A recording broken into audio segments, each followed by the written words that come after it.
بسم اللہ الرحمن الرحیم۔ السلام علیکم دوستو، دنیا بھر کی خبروں میں آج آپ سنیں گے، لیکن اس سے پہلے اگر ہو سکے تو سبسکرائب اور لائک ضرور کر لیں، شکریہ۔ دنیا کو ہیروشیما اور ناگاساکی جیسی غلطی دوبارہ نہیں کرنی چاہیے، ترک صدر۔ امونیم نائٹریٹ کے بغیر دنیا موجودہ آبادی کو خوراک مہیا نہیں کر سکتی۔ بھارت میں کورونا ہاسپٹل میں آتش زدگی سے 8 مریض جان سے چلے گئے۔ امریکی وزیر صحت کا 1979 کے بعد تائیوان کا پہلا سرکاری دورے کا اعلان، چائنا ناراض۔ ممبئی میں طوفانی بارشوں سے تباہی، 4 افراد جاں بحق، متعدد لاپتہ۔ سی پیک کا اہم ترین پروجیکٹ ریلوے کن کن شہروں سے گزرے گا؟ ایران مذاکرات کی میز پر نہ آیا تو اسے بدترین معاشی بدحالی کا سامنا کرنا ہوگا، امریکہ۔ پاکستان کا نیا نقشہ، اقوام متحدہ، OIC سمیت گوگل، یاہو تمام سرچ انجنز کو بجھوانے کا فیصلہ۔ سعودی عرب کی بری سرحدیں کھولے جانے کی اطلاعات غلط ہیں۔ سعودی عرب جدہ میں مریض ایمبولنس لے کر بھاگ گیا۔ دنیا کی کچھ زہریلی غذائیں جو مزے سے کھائی جاتی ہیں، ایک گمنام پوسٹ۔ تو آئیے چلتے ہیں اب خبروں کی تفصیل کی جانب۔ ترک صدر رجب طیب اردوان نے دنیا کے پہلے ایٹمی حملے کے 75 سال مکمل ہونے پر کہا ہے کہ دنیا کو اب اس کے استعمال کی دوبارہ غلطی نہیں کرنی چاہیے۔ ان کا کہنا تھا کہ جو تباہی جاپان کے عوام نے دیکھی ہے، اس غلطی کو دہرانے سے روکنے کی ضرورت ہے۔ دوستو، آج سے 75 برس قبل 6 اگست 1945 کی صبح امریکہ نے یہ ظالمانہ غلطی کی تھی، جس کے نتیجے میں 1,40,000 افراد لقمہ اجل بن گئے تھے اور ہزاروں افراد معذور اور زخمی ہو گئے تھے۔ جاپان کے مقامی وقت کے مطابق صبح کے 8:16 پر امریکی B-29 طیارے نے لٹل بوائے ہیروشیما پر گرا دیا۔ دوستو، لٹل بوائے اس کے کوڈ کا نام تھا۔ لٹل بوائے گرتے ہی لمحے بھر میں 80,000 افراد موت کی نیند میں سو گئے، جبکہ 35,000 زخمی ہوئے اور سال کے اختتام تک مزید 80,000 لوگ تابکاری کا شکار ہو کر موت کی آغوش میں چلے گئے۔ اس واقعے کے 3 دن بعد 9 اگست 1945 کو ظالم امریکہ نے ناگاساکی پر بھی حملہ کیا، جس کا کوڈ نیم فیٹ مین رکھا گیا تھا۔ دوستو، ذرا ایک لمحے کے لیے سوچئے کہ وہ لوگ کتنے ظالم ہوں گے جنہوں نے یہ سارا کچھ کیا۔ بیروت میں ایک چھوٹا دھماکہ امونیم نائٹریٹ کے حرکت میں آنے کی وجہ بنا، تاہم اس بات کا علم نہیں کہ یہ چھوٹا سا دھماکہ حادثاتی تھا یا ارادتاً کیا گیا تھا۔ امونیم نائٹریٹ ایک آکسیڈائزر ہے، جس کا مطلب یہ ہے کہ وہ کسی اور کیمیائی مادے کو حرکت میں لا سکتا ہے لیکن خود آتشگیر نہیں ہوتا۔ یہی وجہ ہے کہ عام طور پر اسے محفوظ رکھنے کے لیے بہت سخت قواعد ہوتے ہیں۔ مثال کے طور پر اسے گرمی اور فیول سے دور رکھنا چاہیے، حتیٰ کہ یورپی یونین کے بہت سے ممالک میں امونیم نائٹریٹ میں کیلشیم کاربونیٹ ملا کر رکھنے کی تجویز دی جاتی ہے، کیونکہ ان دونوں کو ملا کر کیلشیم امونیم نائٹریٹ بنتا ہے جو کہ محفوظ ہوتا ہے۔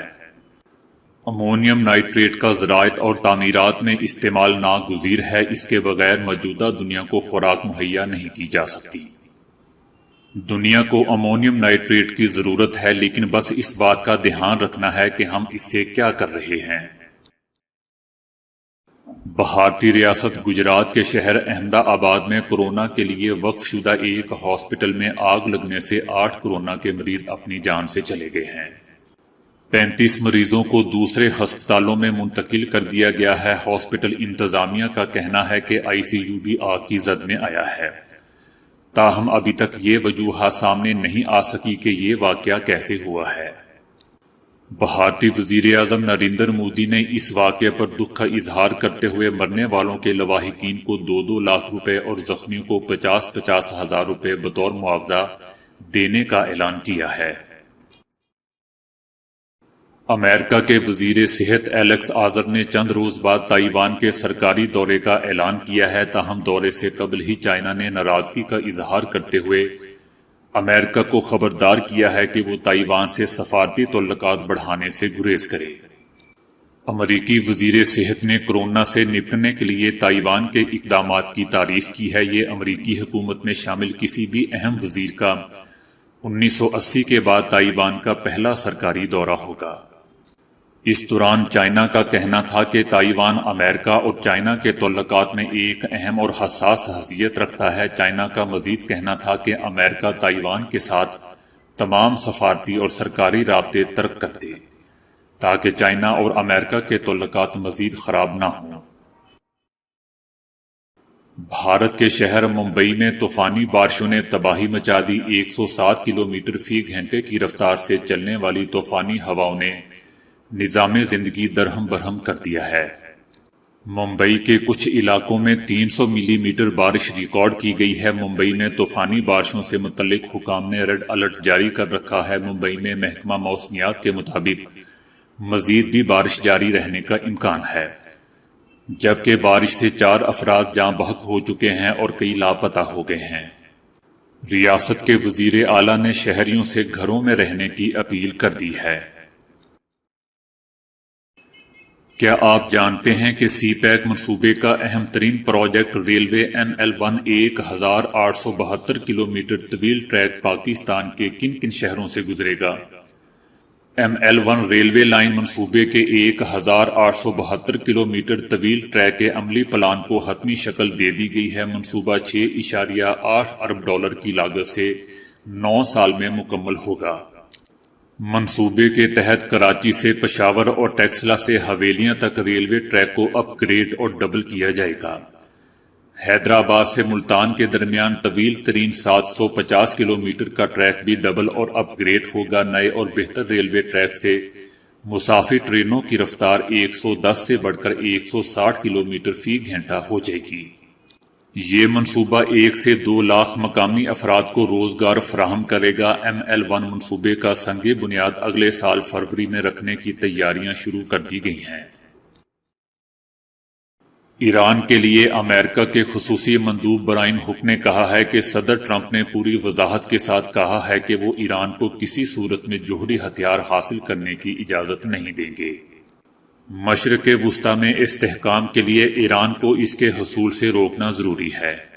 ان کا کہنا تھا کہ ایران کو روکنا اس کے پڑوسی ممالک کو تحفظ دلانے کے لیے ضروری ہے۔ برائن ہک نے ایران کو خبردار کیا کہ وہ مذاکرات کی میز پر آئے، ورنہ اسے بدترین معاشی بدحالی کا سامنا کرنا پڑے گا۔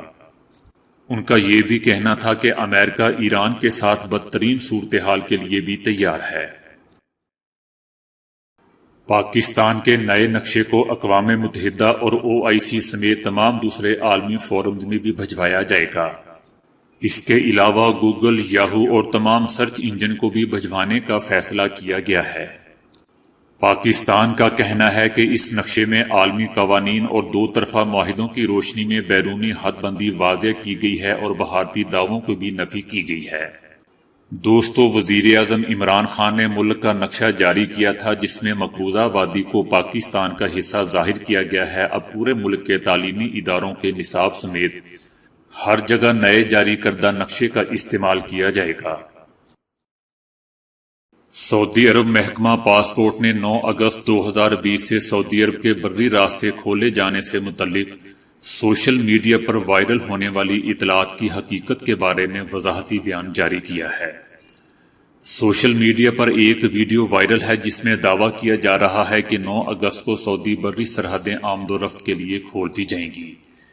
اسی طرح کی اطلاعات بعض اخبارات نے بھی ذرائع کے حوالے سے جاری کی ہیں، لیکن اس پر محکمہ پاسپورٹ نے کہا ہے کہ جب بھی بری سرحدیں یا سمندری سرحدیں یا فضائی سرحدیں کھولنے کا فیصلہ ہوگا، اس کی باقاعدہ اطلاع کسی نہ کسی سرکاری چینل کے ذریعے دی جائے گی۔ محکمے کا مزید کہنا تھا کہ اس سے قبل کہیں سے جاری ہونے والی کوئی بھی اطلاع بے معنی ہوگی۔ سعودی عرب میں جدہ کے کنگ عبدالعزیز ہاسپٹل کا ایک مریض سعودی ہلال احمر کی ایمبولنس چوری کر کے فرار ہو گیا۔ CCTV کیمروں کی مدد سے چوری کی واردات ریکارڈ ہوگی۔ موقع پر موجود لوگوں نے روکنے کی کوشش کی تھی، تاہم مریض ایمبولنس لے جانے میں کامیاب ہو گیا۔ یہ واقعہ سوشل میڈیا پر وائرل ہو گیا ہے۔ یہ واقعہ اس وقت پیش آیا جب ہلال احمر کی میڈیکل ٹیم نے ایک مریض کو ہاسپٹل منتقل کیا اسی دوران واردات کرنے والا مریض ایمبولنس پر سوار ہوا اور سیکیورٹی گارڈ کی مزاحمت کے باوجود ایمبولنس لے کر فرار ہو گیا۔ ہر روز ہم مختلف قسم کے پھل، سبزیاں اور مختلف غذائیں کھاتے ہیں جن میں کچھ تو بہت ہی فائدہ مند ہوتی ہیں اور کچھ غذائیں ایسی بھی ہیں جو انسانی صحت کے لیے بہت مضر ہیں اور اپنے اندر زہریلی قوت رکھتی ہیں۔ آپ نے شاید ہی اپنی زندگی میں 1 یا 2 ہری مرچیں ثابت کھائی ہوں۔ ویسے تو ہم روزمرہ کی زندگی میں مختلف غذاؤں میں مرچوں کا استعمال کرتے ہیں، مگر کیا آپ جانتے ہیں کہ اس میں ایک کیمیکل ہوتا ہے جو بہت ہی خطرناک ہوتا ہے؟ یہی وہ کیمیکل ہے جو مرچوں کو گرم اور تیکھا بناتا ہے۔ اگر کوئی شخص زیادہ مرچیں کھا لیتا ہے تو یہ کیمیکل اس کی موت کا باعث بھی بن سکتا ہے۔ دوستو، آگے جو میں آپ کو بتانے جا رہا ہوں یہ میں اپنی زندگی میں پہلی بار سن رہا ہوں۔ اگر آپ اس کے بارے میں کوئی نالج رکھتے ہیں تو مجھے بھی ضرور آگاہ کیجیے گا، کیونکہ اس کو ماننا یا نہ ماننا بہت مشکل ہے۔ آلوؤں کے بارے میں ہم سب ہی جانتے ہیں اور دنیا کے ہر ملک میں اس کا استعمال ہوتا ہے، لیکن کیا کبھی آپ نے آلوؤں کے بارے میں آج تک یہ سنا ہے کہ اس میں زہر بھی ہوتا ہے؟ لیکن دوستو، میں پہلی بار سن رہا ہوں کہ آلو کے پودے کی شاخیں اور پتیاں نہایت ہی زہریلی ہوتی ہیں۔ اس کے علاوہ آلو بھی اپنے اندر زہر کی مقدار رکھتا ہے۔ اگر آپ کبھی آلو پر غور کریں تو اکثر آپ نے اس کے اوپر ہرے رنگ کے نشانات دیکھے ہوں گے۔ یہ ہرا رنگ دراصل اس حصے میں زہر کی زیادہ مقدار کی علامت ہوتا ہے۔ ماضی میں آلو کی وجہ سے بہت سی اموات ریکارڈ کی گئی ہیں۔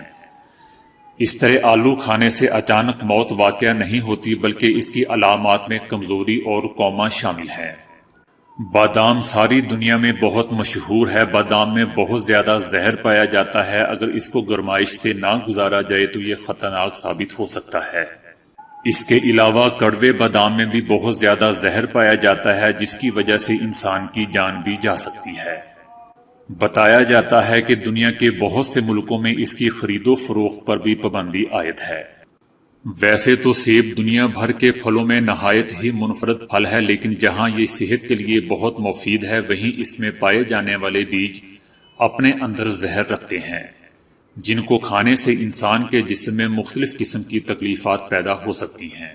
ٹماٹر جو کہ دنیا بھر میں استعمال کیا جاتا ہے، اس کی شاخوں اور پتوں میں بھی زہر پایا جاتا ہے۔ یہ زہر زیادہ تر جنگلی ٹماٹروں میں پایا جاتا ہے، جبکہ کھیتوں میں لگائے جانے والے ٹماٹروں میں اس کی مقدار کم ہوتی ہے۔ پفر فش دنیا کی دوسرے نمبر پر آنے والی زہریلی مچھلی ہے۔ یہ مچھلی کوریا اور جاپان کے سمندروں میں پائی جاتی ہے۔ اس مچھلی کے بہت سے حصے زہریلے ہوتے ہیں، جن میں سے سب سے زیادہ زہریلا اس مچھلی کا جگر ہوتا ہے، جس کو کھانے سے انسان کی موت واقع ہو سکتی ہے۔ مشروم کی تقریباً 5000 قسمیں پائی جاتی ہیں، جن میں سے 100 کے قریب زہریلی ہوتی ہیں۔ اس کے علاوہ مشروم کا استعمال گیس اور آنتوں کی بیماری کا باعث بن سکتا ہے۔ ماہرین کا کہنا ہے کہ جنگلوں میں پائے جانے والے مشروم زیادہ تر زہریلے ہوتے ہیں، جس کے کھانے سے انسان موت کے منہ میں جا سکتا ہے۔ دوستو، یہ ایک پوسٹ تھی جو مجھے کسی نے بھیجی تھی، سوچا میں بھی آپ کے ساتھ شیئر کرتا جاؤں۔ کسی شخص کی شادی قریب تھی تو مشورے کے لیے ایک ایسے قریبی دوست کے پاس پہنچا جس کی شادی کو کچھ ہی عرصہ ہوا تھا، اور اس کی بیوی اس کے لیے محبت اور فرما برداری کی ایک مثال تھی جس کا چرچا بہت پھیلا ہوا تھا۔ دوست نے خاطرداری کے بعد آنے کی وجہ پوچھی تو مستقبل کے اس ہونہار شوہر نے دل کھول کر سامنے رکھ دیا اور خوشحال زندگی کا راز پوچھ لیا۔ فرما بردار بیوی رکھنے والے دوست نے کسی درویش کی طرح لمبی سانس لی اور بولا کہ شادی کی پہلی رات جب میں کمرے میں داخل ہوا تو جاتے ہی سگریٹ جلا کر بیٹھ گیا اور کسی بھی گفتگو سے پہلے نہایت ہی تسلی سے اس کو ختم کیا۔ حالانکہ ساری زندگی کبھی بھی اس شے کو نہ تو ہاتھ لگایا تھا اور نہ ہی کبھی پیا تھا۔ خیر بعد ازاں جب کچھ بے تکلفی ہوگی تو نئی نویلی دلہن نے بڑے لاڈو انداز سے کہا کہ آپ یہ چھوڑ نہیں سکتے؟ میں نے کہا کبھی نہیں۔ چند لمحے کی خاموشی کے بعد اگلا سوال آیا کہ کیا میرے لیے بھی نہیں؟ تو اے عزیز دوست، میں نے چند لمحے کی کچھ سوچنے کی اداکاری کی اور بے چینی کے بعد سگریٹ کا پیکٹ اٹھا کر اس دعوے کے ساتھ باہر پھینک دیا کہ اے جانے بہاراں، آپ کی خاطر آج کے بعد اسے ہاتھ بھی نہ لگاؤں گا۔ تو اے رفیق درینہ، وہ دن اور آج کا دن، اس کی فرما برداری آپ کے سامنے ہے۔ تو دوستو، مستقبل کے اس دلہے نے بھی نہ تو کبھی اس شے کو ہاتھ لگایا تھا اور نہ ہی کبھی زندگی میں پیا تھا۔ بیچارہ آنکھوں میں خوشحال زندگی کے خواب لیے کمرے میں داخل ہوا اور اپنے دوست کے کہنے پر ایک سگریٹ کو سلگا بیٹھا۔ نئی نویلی دلہن نے کچھ دیر تو بو کو نظر انداز کیا، مگر جب رہا نہ گیا تو گھونگھٹ کو ایک ذرا سا اٹھا کر شرماتے لجاتے ہوئے کہا کہ اجی سنیے، اگر گولڈ لیف ہے تو ایک دو کش مجھے بھی دیجیے گا۔ تو دوستو، آج کے لیے اتنا ہی۔ ویڈیو کو لائک اور شیئر کرنے کا بہت بہت شکریہ۔